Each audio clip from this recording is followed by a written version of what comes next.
Hello વિદ્યાર્થી મિત્રો, good morning.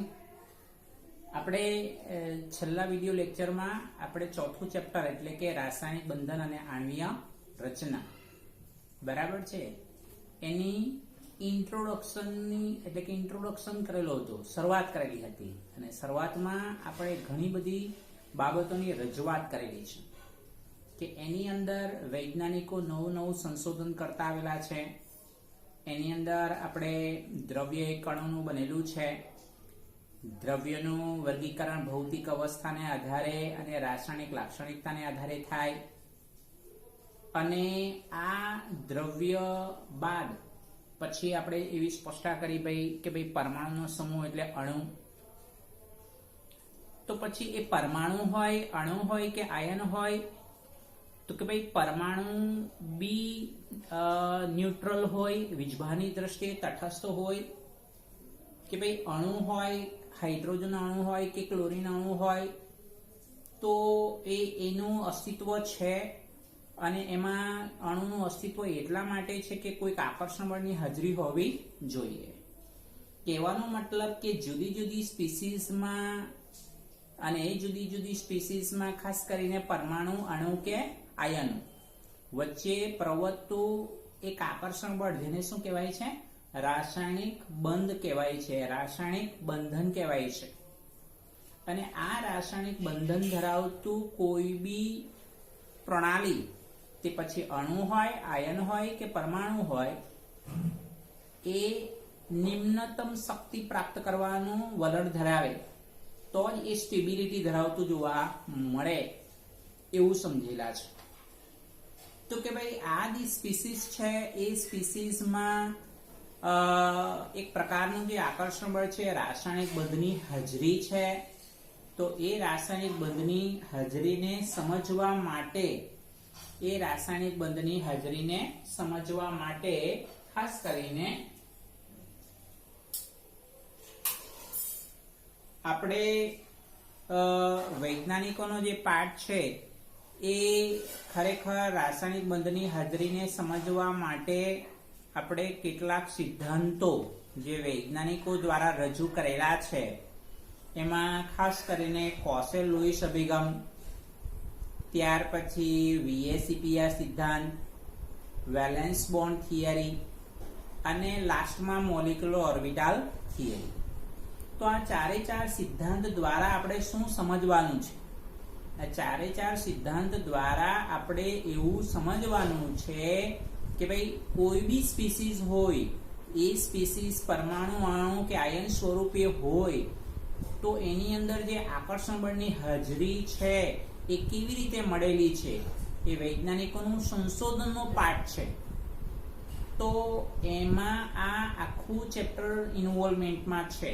તો એમાંનું આપણે જે ગઈકાલે ચાર સિદ્ધાંતની વાત કરેલી હતી કે રાસાયણિક બંધનનો કોસેલ લુઈસ અભિગમ, ત્યાર પછી સંયોજકતા કોષના ઇલેક્ટ્રોન યુગ્મ વચ્ચેનો અપાકર્ષણનો સિદ્ધાંત એટલે કે VSEPR સિદ્ધાંત, વેલેન્સ બોન્ડ થિયરી અને મોલિક્યુલર ઓર્બિટલ થિયરી. તો એમાંથી આપણે આજે રાસાયણિક બંધ અંગેનો કોસેલ લુઈસ અભિગમ સમજવાના છે. તો એટલી વસ્તુ આપણે યાદ રાખીએ કે ભાઈ આ રાસાયણિક બંધનના કોસેલ લુઈસ અભિગમમાં પહેલા જે સિદ્ધાંત સમજવાના છે એ સિદ્ધાંત લુઈસે પોતાની જે બંને વૈજ્ઞાનિકોએ પ્રયત્નો તો કરેલો જ છે. બંને વૈજ્ઞાનિકોએ પ્રયત્નો કરેલો છે. શું પ્રયત્ન કરેલો છે? કે ભાઈ જ્યારે પરમાણુઓ રાસાયણિક બંધથી જોડાય ત્યારે સ્ટેબિલિટી ધરાવતું હોય છે. તો શા માટે સ્ટેબિલિટી ધરાવતું હોય તો એની રજૂઆત આપણે સમજવાની છે. પણ આપણે પહેલી જે થિયરી શીખવાના છે એ લુઈસે સ્પષ્ટતા કરેલી છે અને પછી કોસેલે પોતાનો અભિગમ દર્શાવેલો છે. રાઈટ? તો આપણે પહેલા લુઈસનો અભિગમ સમજવાના છે. તો થોડીક રૂપરેખા આખી થિયરીની આપી દઉં. આજે આપણે માત્ર લુઈસ અભિગમને સમજવાના છે, જે 3 માર્ક્સની થિયરી છે. બરાબર છે? તો એ લુઈસે આપણને શું સમજાવવાનો પ્રયત્ન કરેલો છે કે લુઈસે એક પરમાણુને પરમાણુ જે છે એ પરમાણુને કર્નલ તરીકે ઓળખાવેલું છે. તો આપણને પ્રશ્ન થાય કે ભાઈ કર્નલ છે શું? પરમાણુને કર્નલ તરીકે ઓળખાયું નો મતલબ કે ખાસ કરીને પરમાણુના સેન્ટરમાં શું હોય? પ્રોટોન હોય, ધન વીજભાર ધરાવે, અને એની આસપાસ કોણ હોય? ઇલેક્ટ્રોન હોય.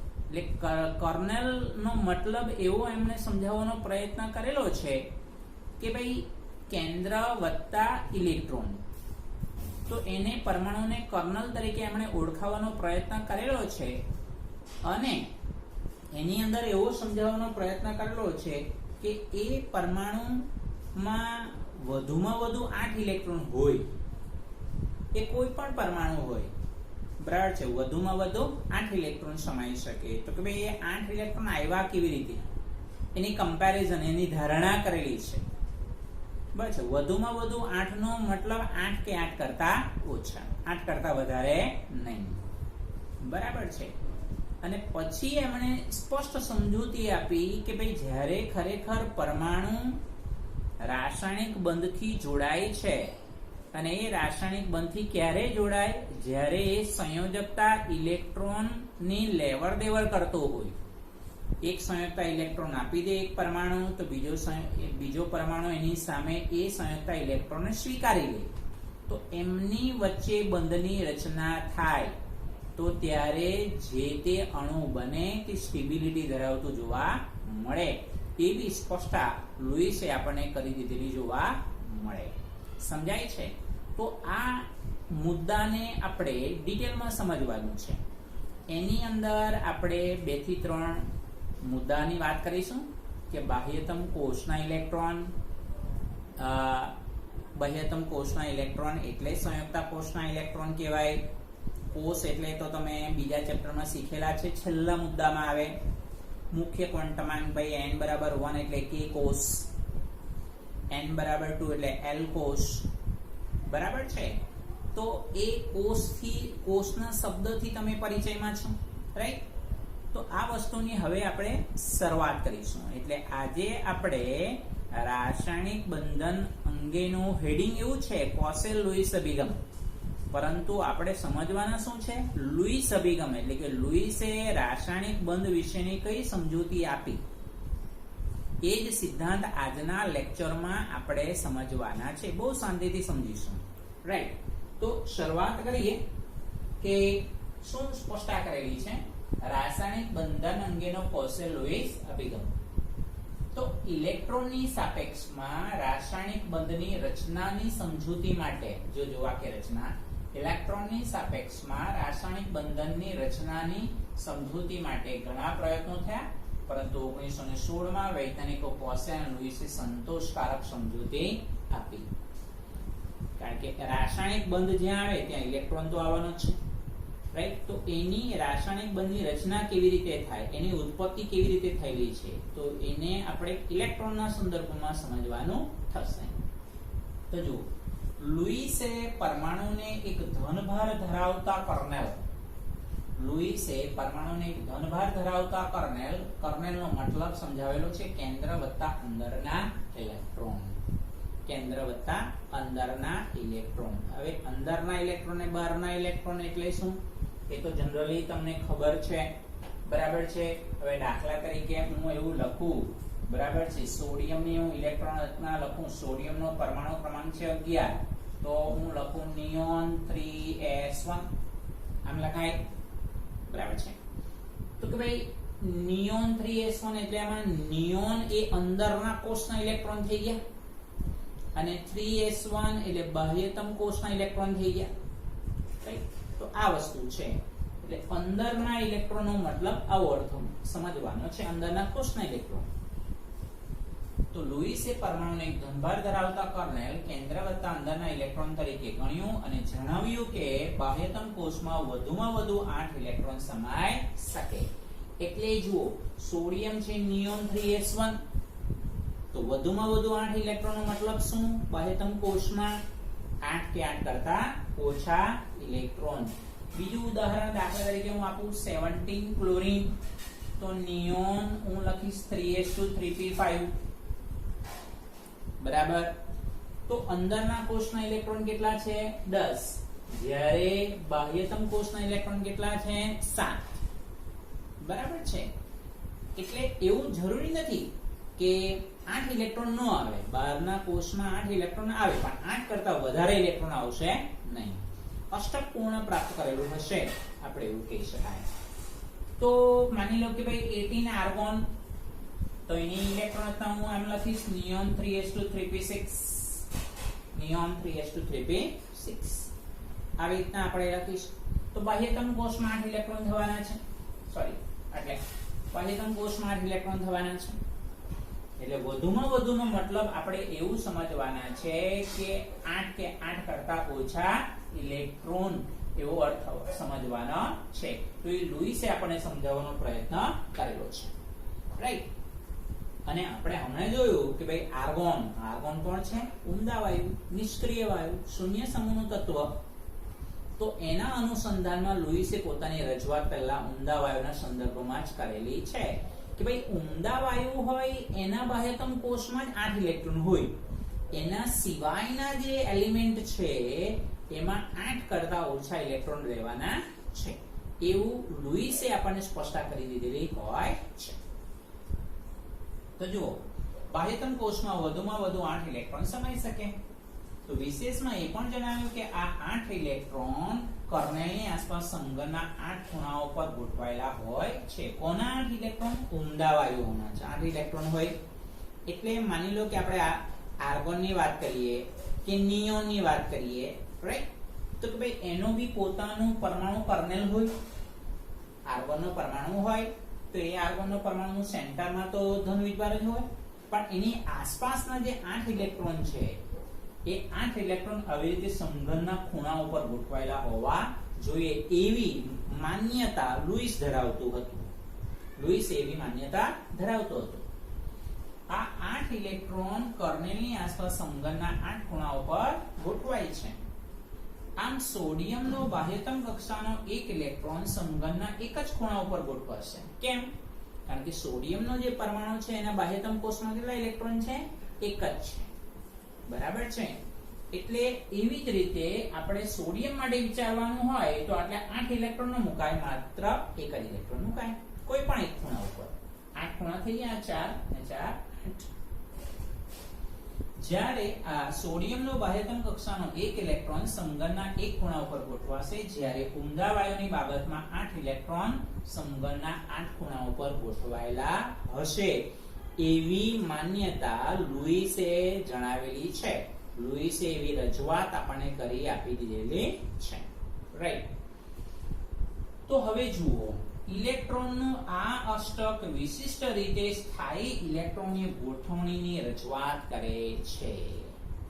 એટલે જે તે પરમાણુ એના બાહ્યતમ કોષમાં જો 8 ઇલેક્ટ્રોન પ્રાપ્ત કરતું હોય, બાહ્યતમ કોષમાં 8 ઇલેક્ટ્રોન પ્રાપ્ત કરતું હોય, તો આપણે એવું કહી શકીએ અષ્ટક રચના પ્રાપ્ત કરે. અને એ અષ્ટક રચના કેવી રીતે પ્રાપ્ત કરે? સ્થાયી અષ્ટક રચના.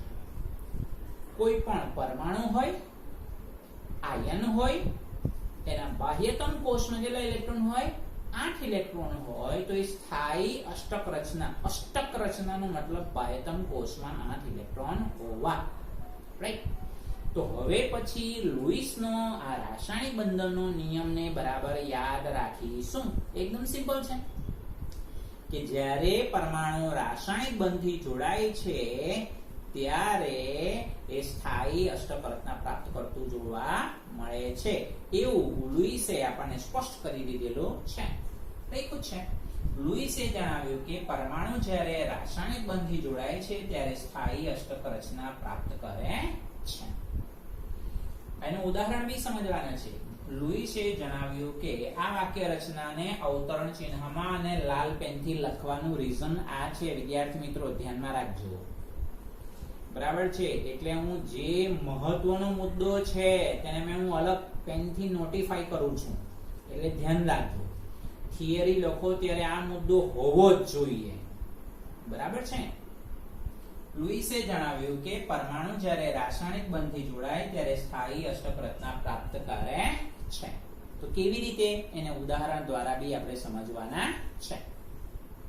સોડિયમ તત્વનો પરમાણુ એક ઇલેક્ટ્રોન ગુમાવી સ્થાયી અષ્ટક રચના મેળવે છે, જ્યારે ક્લોરીન તત્વનો પરમાણુ એક ઇલેક્ટ્રોન મેળવી સ્થાયી અષ્ટક રચના પ્રાપ્ત કરે છે. જોજો કેવી રીતે, તો એને આપણે સમજવાનો પ્રયત્ન કરીએ કે ભાઈ આ હમણાં જ આપણે ઇલેક્ટ્રોન રચના લખેલી હતી, જરા અલગ પેનથી દર્શાવીએ એટલે તમને ખ્યાલ આવે કે ભાઈ આ નિયોન 3s1, રાઈટ.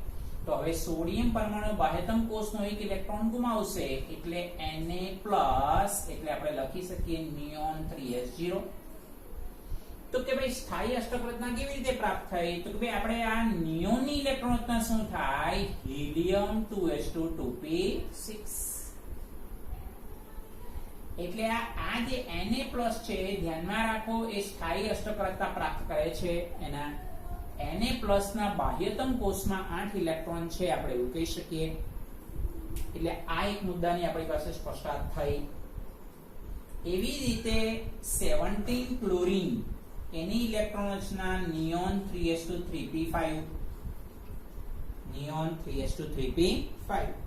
હવે આ ક્લોરીન પરમાણુ જે છે, જે સોડિયમે ઇલેક્ટ્રોન ગુમાવેલો છે, એ ઇલેક્ટ્રોન આ ક્લોરીન પરમાણુ મેળવે છે. એટલે સ્વાભાવિક આપણે એવું લખી શકીએ Cl- બરાબર નિયોન 3s2 3p6. આ ઇલેક્ટ્રોન મેળવ્યો ક્લોરીન પરમાણુ. કયો ઇલેક્ટ્રોન, જે સોડિયમે ગુમાવેલો છે. એટલે સોડિયમે ઇલેક્ટ્રોન ગુમાવ્યો એટલે Na+ થઈ ગયું, અને એ સોડિયમે ગુમાવેલો ઇલેક્ટ્રોન એ ક્લોરીન પરમાણુ જો મેળવતો હોય તો એ Cl- માં કન્વર્ટ થઈ ગયું. તો આ Na+ અને Cl- વચ્ચે આકર્ષણ બળ ઉત્પન્ન થયું, અને એ આકર્ષણ બીજું કશું જ નથી, રાસાયણિક બંધ છે. એટલે સ્થાયી અષ્ટક રચના ક્લોરીન પરમાણુ એક ઇલેક્ટ્રોન મેળવીને સ્થાયી અષ્ટક રચના પ્રાપ્ત કરે. સોડિયમ પરમાણુ એક ઇલેક્ટ્રોન ગુમાવીને સ્થાયી અષ્ટક રચના પ્રાપ્ત કરતું જોવા મળે છે. આપણે એવું ધ્યાનમાં રાખી શકાય. તો સોડિયમ પરમાણુ છે, એવી રીતે ક્લોરીન બી પરમાણુ છે. એટલા માટે લખ્યું કે પરમાણુ જ્યારે રાસાયણિક બંધી જોડાય છે ત્યારે સ્થાયી અષ્ટક રચના પ્રાપ્ત કરતું જોવા મળે છે. આ લુઈસે આપણને સ્પષ્ટતા કરી દીધેલી છે. રાઈટ. તો આટલી વિગત સમજાઈ ગઈ. મહત્વની થિયરી છે, ધ્યાનમાં રાખજો. એટલે આપણને થિયરીમાં પૂછાય તો 3 માર્ક્સની થિયરીમાં આપણને આવું જ પૂછાય, રાસાયણિક બંધન અંગેનો લુઈસનો અભિગમ જણાવો, રાસાયણિક બંધનનો કોસેલનો અભિગમ સમજાવો. આખી મોટી થિયરી નહીં પૂછે. કેમ? કારણ કે આખી થિયરી 2 ભાગમાં વહેંચાયેલી છે. કોસેલનો અભિગમ અને લુઈસનો અભિગમ, એ બંને અભિગમ અલગ અલગ ભાગ, 2 અલગ ભાગમાં વહેંચાયેલી છે. રાઈટ. તો આટલી થિયરી ક્લિયર થઈ ગઈ. આટલો મુદ્દો આપણી પાસે ક્લિયર થઈ ગયો વિદ્યાર્થી મિત્રો, ધ્યાનમાં રાખવાનું છે. હવે આગળ જોઈએ. બરાબર છે. અણુઓ જેવા કે ક્લોરીન, ફ્લોરીન, ડાયનાઇટ્રોજન, ડાયોક્સિયન, હાઇડ્રોજન અપવાદ, જોજો હા, ઇલેક્ટ્રોનની ભાગીદારી કરી સ્થાયી અષ્ટક રચના પ્રાપ્ત કરે છે. બરાબર છે. સ્થાયી અષ્ટક રચના પ્રાપ્ત કરતું જોવા મળે. હવે ક્લોરીનનો અણુ કે ભાઈ કેવી રીતે, તો આપણે હમણાં વાત કરી કે ભાઈ ક્લોરીનની આઉટર શેલમાં કેટલા ઇલેક્ટ્રોન છે, 7. તો હવે હું વિચારું, ચલો આ ક્લોરીન છે તો આ 2 2 4 2 6 ને આ 7. આઉટર શેલમાં જે બાહ્યતમ કોષના જે ઇલેક્ટ્રોન છે એ જ બંધ બનાવવામાં ભાગ લેતા હોય છે, આપણે એવું ધ્યાનમાં રાખવાનું છે. એટલે આ 7 ઇલેક્ટ્રોન થયા. જો બીજો ક્લોરીન પરમાણુ જેને હું ચોકડીની નિશાનીથી દર્શાવીશ તો એને હું આ રીતે બતાવીશ. જો બરાબર છે. તો એ આપણે ધ્યાનમાં રાખવાનું છે. તો આ તમે જુઓ તો અહીંયા તમે આ 6 ને 2 8 થઈ ગયા, અને આ બીજા 6 ને 2 8 થઈ ગયા. એટલે આ બંને જે ક્લોરીન પરમાણુ છે એ બંને ક્લોરીન પરમાણુ વચ્ચે સિંગલ બોન્ડ બનતો જોવા મળે છે, ધ્યાનમાં રાખીશું. એટલે આ ક્લોરીન અણુની રચના થઈ. તો બંધ બનાવવામાં ભાગ લેતા ઇલેક્ટ્રોન આ 2 છે, ધ્યાનમાં રાખજો. બંધ બનાવવામાં ભાગ લેતા ઇલેક્ટ્રોન 2 છે. હા, બાહ્યતમ કોષમાં 7 ઇલેક્ટ્રોન છે. દરેક ક્લોરીન પરમાણુના બાહ્યતમ કોષમાં 7 ઇલેક્ટ્રોન છે, પણ એમાં ભાગીદારીથી કેટલા જોડાય, એક જ ઇલેક્ટ્રોન ભાગીદારીમાં જોડાય. એટલે આપણે આને બંધકારક ઇલેક્ટ્રોન યુગ્મ કહેવાય, જ્યારે આ 3 ને અબંધકારક ઇલેક્ટ્રોન યુગ્મ કહેવાય, જે બંધ બનાવવામાં ભાગ લેતા નથી. તો આની ડિટેલમાં માહિતી આપણે સહસંયોજક બંધમાં સમજવાના છે. એટલે હમણાં પૂરતું આપણે આટલે ધ્યાનમાં રાખીશું. બીજી બાબત એ કે આપણે આ હાઇડ્રોજન લખ્યું કે ભાઈ હાઇડ્રોજન અણુ છે એ બી સ્ટેબિલિટી તો ધરાવે છે, સમજો સ્ટેબિલિટી તો ધરાવે, પણ અપવાદ કેમ લખ્યું? કારણ કે ત્યાં અષ્ટક રચના નથી પ્રાપ્ત થતી કે ભાઈ હાઇડ્રોજનનો તો પરમાણુ ક્રમાંક એક જ છે, એટલે એની પાસે તો એક જ ઇલેક્ટ્રોન, બીજો હાઇડ્રોજન પરમાણુ તો એક જ ઇલેક્ટ્રોન, તો એક એક ઇલેક્ટ્રોનની ભાગીદારી કરે છે, તો બી હાઇડ્રોજનનો અણુ સ્થાયી છે, બરાબર છે, પણ અષ્ટક રચના પ્રાપ્ત કરતો નથી. એટલા માટે ત્યાં બ્રેકેટમાં શું લખેલું છે? આપણે અપવાદ એવું લખેલું છે. હા, બીજા બધા અણુ છે ડાયોક્સિયન, ડાયનાઇટ્રોજન, એની સમજૂતી હું હમણાં નહીં આપીશ, એની સમજૂતી હું આપણે સહસંયોજક બંધમાં સમજવાના છે, બરાબર છે. એટલે જ્યારે પરમાણુ ઇલેક્ટ્રોન ગુમાવીને કે મેળવીને સ્થાયી અષ્ટક રચના પ્રાપ્ત કરતો હોય, તો એવા પણ અણુ હોય કે જે ઇલેક્ટ્રોનની ભાગીદારી કરીને સ્થાયી અષ્ટક રચના પ્રાપ્ત કરતા હોય છે, તો એની અંદર આટલા અણુઓ આવી શકે. ડાયક્લોરિન છે, ડાયફ્લોરિન છે, ડાયોક્સિયન છે, બરાબર છે, આ ડાયહાઇડ્રોજન છે, ઇલેક્ટ્રોનની ભાગીદારી કરી સ્થાયી અષ્ટક રચના પ્રાપ્ત કરે છે, બરાબર છે. તો હવે આ બધું આપણને ભાગીદારીના પાર્ટમાં આવ્યું કેવી રીતે? તો એના માટે લુઈસે, મેં હમણાં બતાવ્યું ને ટપકા, ચોકડી, તો લુઈસે એના માટે સંજ્ઞા દર્શાવેલી છે. અને એ લુઈસે જે સંજ્ઞા દર્શાવેલી કેવી રીતે? તો જુઓ, અહીંયા લખ્યું છે અણુની રચનામાં માત્ર બાહ્ય કોષના ઇલેક્ટ્રોન રાસાયણિક બંધનમાં ભાગ લે છે, બરાબર. કારણ કે જો આપણે ક્લોરીન ઇલેક્ટ્રોન રચના લખી તો શું લખી? ક્લોરીનની નિયોન 3s2 3p5, તો અંદરના કોષના ઇલેક્ટ્રોન કેટલા છે? 10, અને બાહ્યતમ કોષના ઇલેક્ટ્રોન કેટલા છે? 7, બરાબર છે. તો આ જે 7 ઇલેક્ટ્રોન છે એ 7 ઇલેક્ટ્રોન જ બંધ બનાવવામાં ભાગ લે છે. એટલે આપણે જે મેન્શન આઉટ કર્યું છે એ આપણે ધ્યાનમાં રાખો. બાહ્યતમ કોષના ઇલેક્ટ્રોન રાસાયણિક બંધનમાં ભાગ લે છે અને તે સંયોજકતા ઇલેક્ટ્રોન તરીકે ઓળખાય છે. એટલે બાહ્યતમ કોષના ઇલેક્ટ્રોનનું બીજું નામ શું છે? સંયોજકતા ઇલેક્ટ્રોન. આપણે એવું ધ્યાનમાં રાખવાનું છે.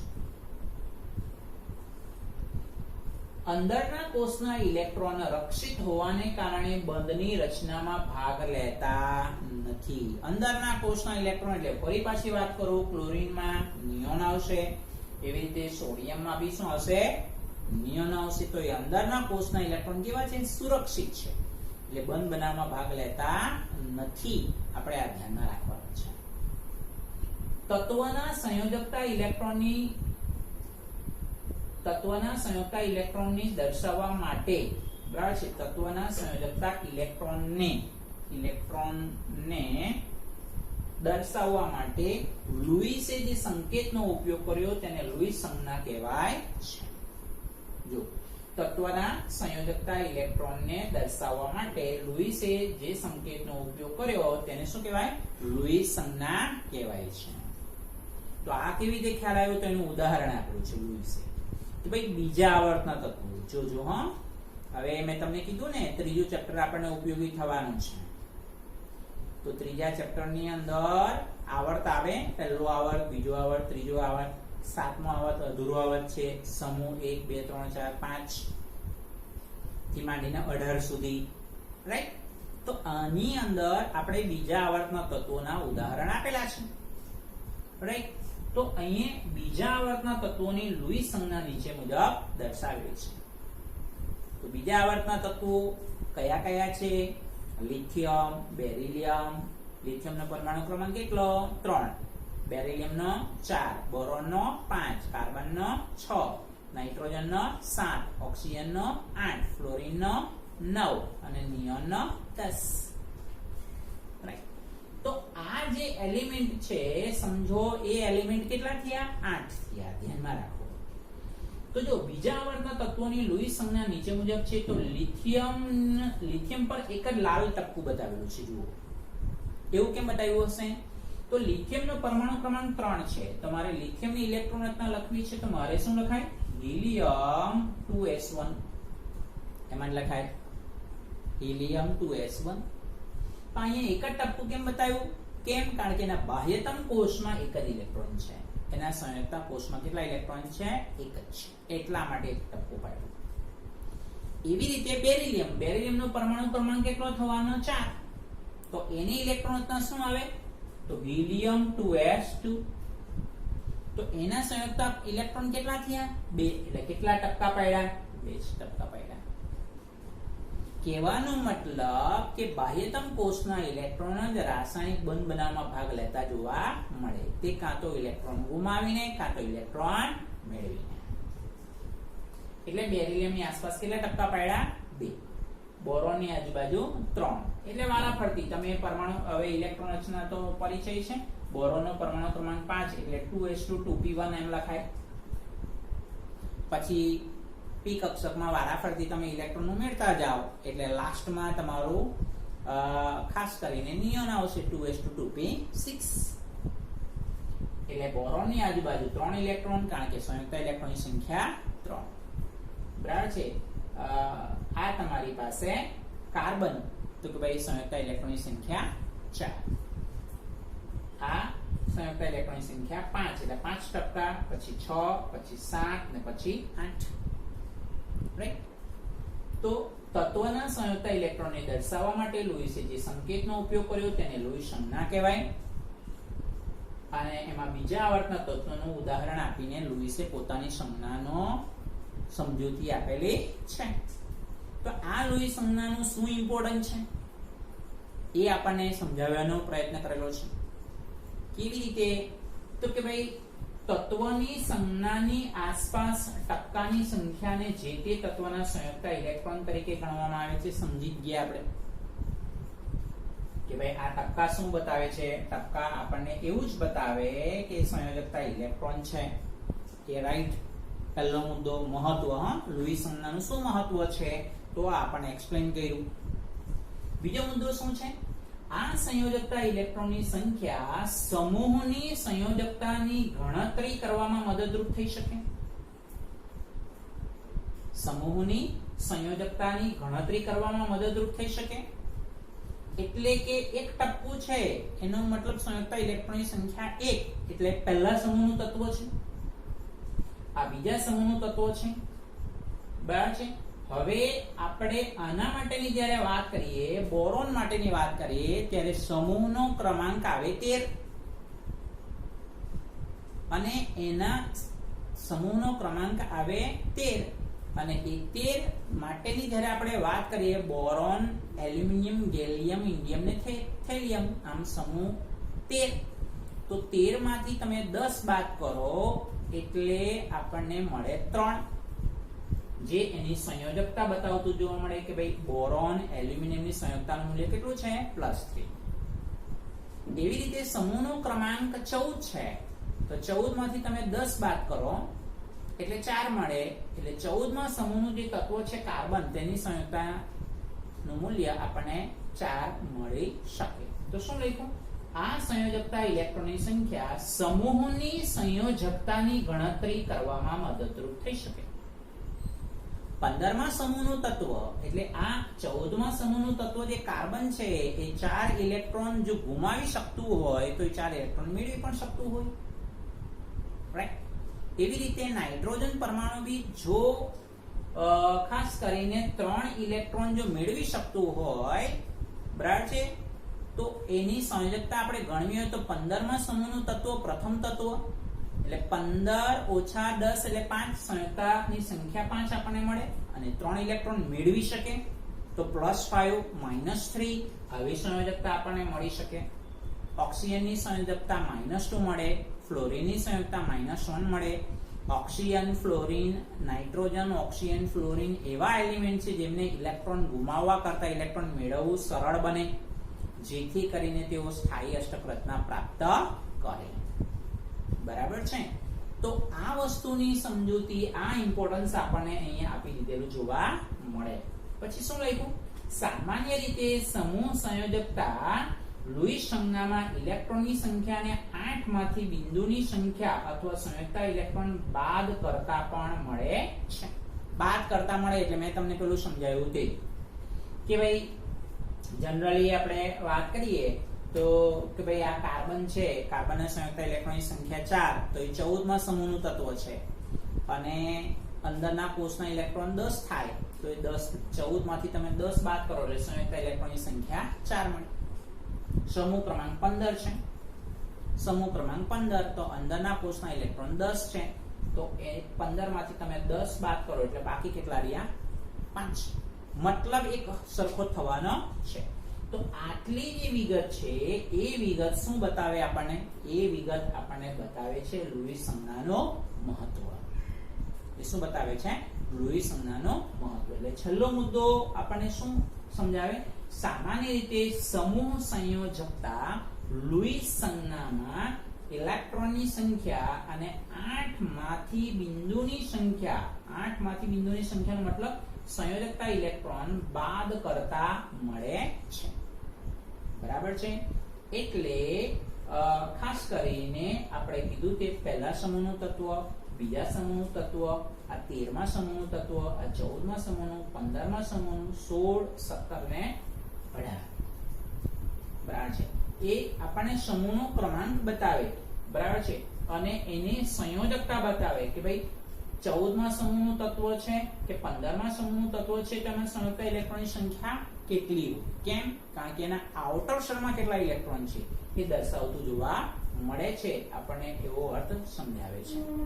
તો એક આખો લુઈસનો અભિગમ એવું બતાવે. એટલે લુઈસનો નિયમ આપણો અહીંયા ફોલો અપ થાય કે પરમાણુ જ્યારે રાસાયણિક બંધથી જોડાતું હોય ત્યારે સ્થાયી અષ્ટપ્રજ્ઞા પ્રાપ્ત કરતો હોય. એક કાં તો ઇલેક્ટ્રોન ગુમાવીને એક પરમાણુ ઇલેક્ટ્રોન ગુમાવે છે તો એની સામે બીજો પરમાણુ ઇલેક્ટ્રોન મેળવી લે એટલે ઋણ આયન બને અને Na++Cl- એટલે NaCl જેવું સ્થાયી બસ અષ્ટપ્રજ્ઞા ધરાવતું સંયોજન મળે. એવી રીતે પરમાણુ ઇલેક્ટ્રોનની સંયોજકતા ઇલેક્ટ્રોનની ભાગીદારી કરીને સ્થાયી અણુની રચના પ્રાપ્ત કરતા જોવા મળે, જેમાં નાઇટ્રોજન અણુ, ઓક્સિજન અણુ, ફ્લોરિન અણુ, ક્લોરિન અણુ આવા બધા સ્થાયી અણુ આપણને પ્રાપ્ત થતા જોવા મળે છે. ઓકે, તો આ બરાબર ધ્યાનપૂર્વક સમજીને ફેરનોટમાં આપણે મેઇન થિયરી હવે સ્ટાર્ટ થઈ ગઈ આજથી. તો આ થિયરી ખાસ કરીને નોટમાં લખવી અને તૈયાર કરવી. નેક્સ્ટ વિડિયો લેક્ચરમાં આપણે કોસેલના અભિગમને આપણે સમજવાનો પ્રયત્ન કરીશું. Stay home, stay safe. Thank you.